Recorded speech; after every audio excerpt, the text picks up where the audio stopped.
Ça, c'est la première question. C'est-à-dire que ce que les mains observent, ce que je peux observer de mes mains quand elles sont en contact avec l'air, par exemple. Donc je ne fais rien, je ne suis pas en contact avec quelqu'un ou un être vivant, voilà. Quand elles ne font rien, elles ont des sensations. Ça a été la première chose que je me suis dite pour savoir qu'est-ce qui appartient à moi comme sensation et puis qu'est-ce qui appartient au fait que je contacte une autre sensation, fût-elle de ma tête d'ailleurs. Ce que l'on observe, c'est que les sensations internes de la main, elles évoluent un petit peu.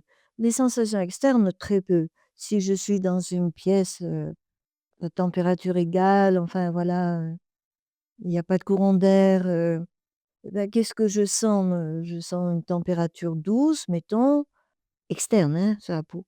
Et puis, mmh, la consistance est impalpable, l'air ne pèse rien dans mes mains et puis, bah, il y a pas de mouvement parce qu'il y a pas de courant d'air. Donc la sensation externe, c'est ça. La sensation interne, elle bouge. Si je suis attentive, même si je ne fais rien, il y a des picotements, des fourmillements, peut-être même des grésillements. C'est plus ou moins chaud, plus ou moins froid, mais c'est proche de ma température, mais quand même, quelquefois, la température des mains varie intérieurement. Donc, les températures, les mouvements, c'est les picotements, les fourmillements et puis, il y a une petite tension dans les mains. Il y a une petite tension dans les mains et j'ai appris, bien après, ça a peu d'importance, que cette tension, c'est le tonus musculaire des mains, tout simplement. On a tous une petite tension dans les muscles qui nous permet de les activer dès qu'on veut, ou dès que, involontairement, le corps a besoin de bouger. Donc cette tension, des petits picotements et puis, une douceur, une chaleur plus ou moins douce, ça, c'est ce qu'on a tous dans nos mains quand elles n'ont pas de problème. Lorsque j'approche ma main de ma tête, comme je l'ai fait, la sensation externe, je sens que ma tête est chaude avec ma peau, mais c'est tout ce que je sens. Là, j'ai découvert en le faisant que la sensation interne de ma main se crampait. Une crampe très intense, grésillante, fourmillante, très, très chaude. Et en plus, il s'agit de moi, c'est ma main avec ma tête.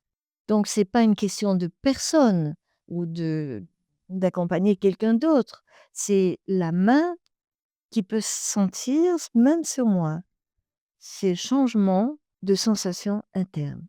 Quand, j'accompagne quelqu'un, c'est comme quand je m'accompagne et vice versa. Il n'y a pas de différence et souvent dans les stages, je pose cette question. Est-ce qu'il y a une différence? Souvent, les uns les autres me disent: «Mais oui, il doit y avoir une différence». Ben, je leur dis: «Le jour où vous m'apportez la preuve, je veux bien réviser mon ma conclusion, mais moi, j'ai jamais vu de différence». Je peux m'accompagner moi-même, donc je peux accompagner mon fils, mon mari, quelqu'un de proche. Donc je peux accompagner aussi quelqu'un qui n'est pas proche. Ça n'a aucune espèce d'importance. C'est un point important parce que nous ne sommes plus dans l'accompagnement, on n'est plus dans le social, dans le quotidien. Il y a un retournement, hein, de la sensation externe, je vais à la sensation interne, à moi-même. Mais à moi-même en communication, soit avec une autre partie de moi-même, soit avec quelqu'un d'autre.